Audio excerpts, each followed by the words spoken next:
Issues with trash within the facility is dripping bags. A lot of our bags in the restaurant are micro thin, so we want to slide our trash containers to the package drum. We don't want to be removing bags by hand and dripping them throughout our facility, having to mop up a mess we just created. So bring all your trash cans directly to the package drum, and then you want to line it or keep it lined at all times. That way you're able to throw trash directly into it. Line it just like you would a trash can, with two things in mind: pulling it over each side and puncturing the bag. Then we'll just take our bags untied and remove them from the trash container,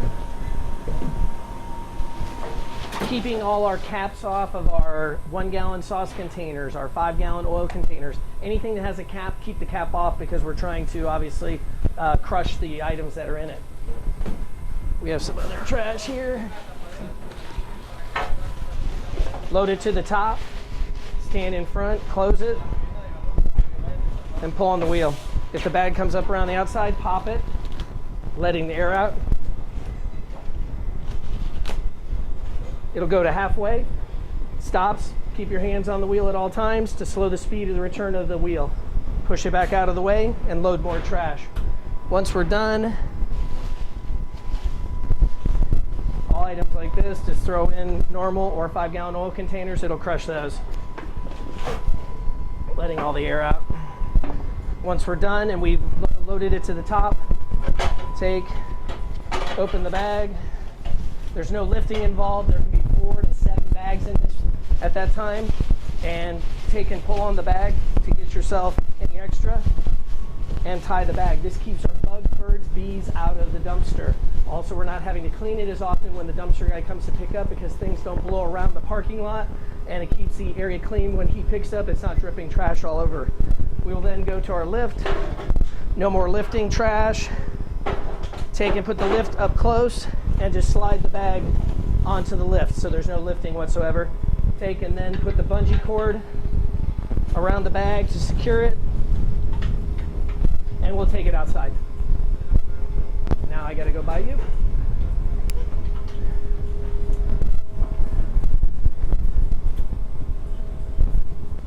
When you're going out, once you're ready, when you're going out, you want to go forwards towards the door, because this way you can reach it. You can't reach it the other way, it's a little tough. And we'll go outside. What happens here is we've got a push rod to open and close the door so we don't get our hands all dirty, and it makes it easier to open them and then push them shut. Make sure that you put the cable back into the 2 black catches. That way it keeps it out of the way. Keep your hand on the lift system and go ahead and winch it up.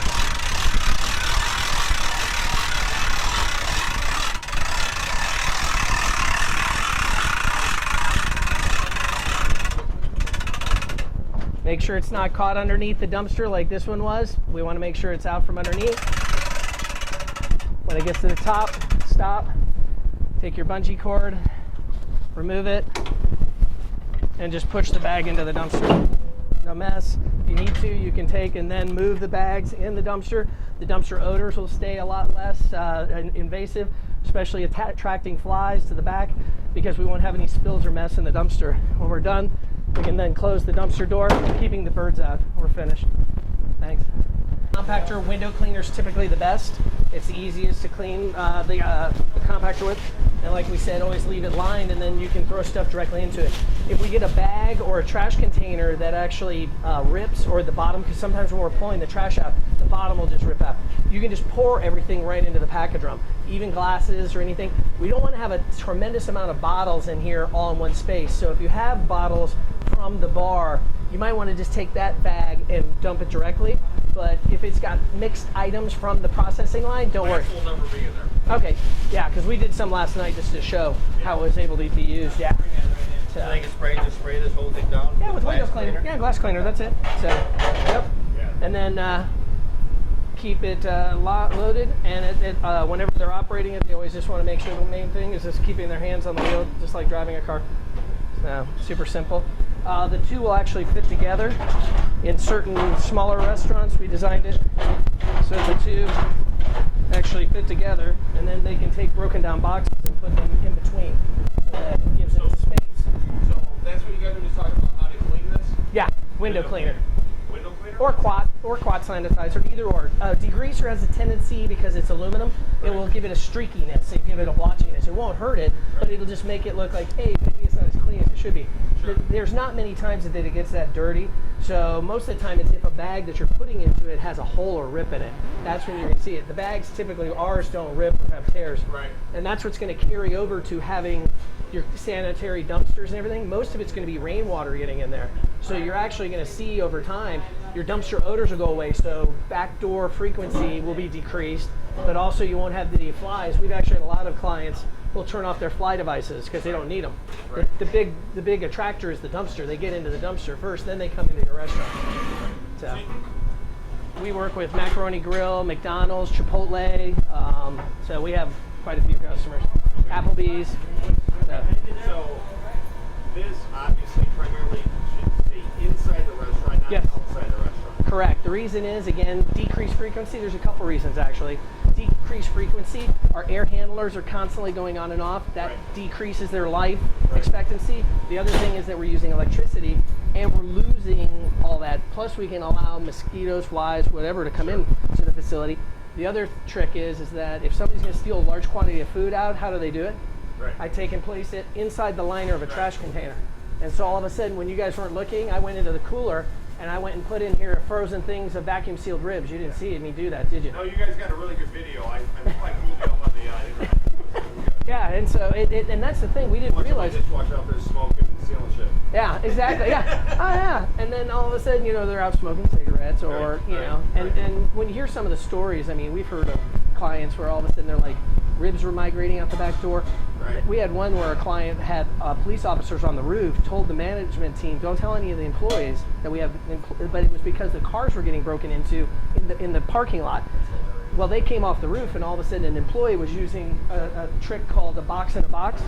So basically, if I recycle boxes, I don't want to be recycling boxes into boxes, because then all I do is pull out this box, and that's where I hide it, is I actually build a dead space. And so when I show it to you, I got all these nice little boxes in here. You don't want this happening. Every box should be broken down, because that's your hiding place in the restaurant. So, Okay, so going back to Yes. what could go in there. So we would never put glass in there. you can, We yeah, wouldn't personally. We Right. would recycle. yeah. Aluminum's okay? Absolutely, yeah. Number 10 cans, Yeah. all of your French's, containers. The only thing that shouldn't go in here is a 5-gallon pail for like pickles. Pickles. Exactly. Pickles are right Yep. If you've got 5-gallon pails, a good trick is save them, rinse them out, and give them to one of your contractors. They'll appreciate it. Or do a contractor appreciation. Yeah, because they burn through. So we actually have in some restaurants, we'll tell them, look, save them up 5 to 7, and then have a contractor appreciation day. They all come in. The first 5 get the pails. That's it. And you'd be surprised how many will come in early to get lunch. Okay, this is going to be a weird question though. Yep. If we have something that's in the storeroom, like a number 10 can that we want to get rid of, but it's full, Yeah. we should Put not it in. put it in. You can put it right in. I'm only just bringing this up. Yeah. This happened yesterday. Yeah. We had almost a really tragic accident yesterday in the restaurant because we were boiling number 10 cans of caramel sauce for one of our desserts. Yeah. And I went over to look at it and it blew up. I mean, it sounded like a bomb went off. Wow. Yeah. So. Oh, you can so throw say it all if in. you compact that with stuff in it, will it just? It won't do that. What happens is it does, you think it would do that. Ours isn't exerting the kind of forces that a traditional compactor does. Okay. What this is doing is exerting about 300 to 400 pounds of force. So like a 500-pound person is stepping on the trash all day long. Okay. So what's going to happen is the items that are dense already don't densify. You're going to densify the items that are loose. So you're going to densify the plastics, the paper, your loose items in the bag, or air even in bags. A lot of employees will tie a bag because they think, oh, I'm going to keep the juices in there. Well, there's 25% of it's air just in the bag. And Yeah, so no doubt. But I mean, a number 10 can that's it's not going to crush it because it can't. Because everything around it isn't strong enough. The strongest items won't get densified.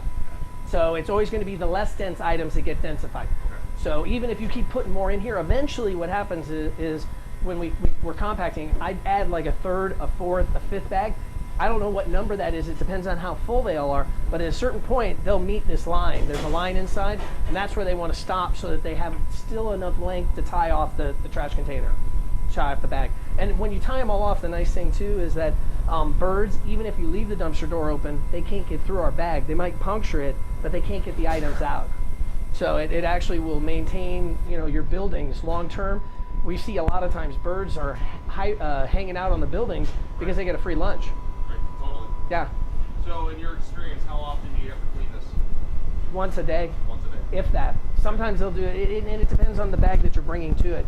So yeah, it stays really clean. It's just like I did. I didn't get a drip on it, you know, and so it depends on the bags that we're bringing to it, obviously. And in your honest opinion, once it wheels from here to the back dock, Uh-huh. how often do This one had a bunch. team members actually use the lift thing and Depends on your sales. just picking it up and throwing it in the dumpster? Every restaurant's different, but we've heard from restaurants like a Chili's one, it's in one of our videos. Manager said he went from going out the back door 10 times to twice. Once after lunch, once after dinner. You should be able to probably put 6 or 7 Slim Jims into one. If they're really full, it might be 3 or 4. But if they're all half to 3/4, you're going to be surprised how much volume this can store. And so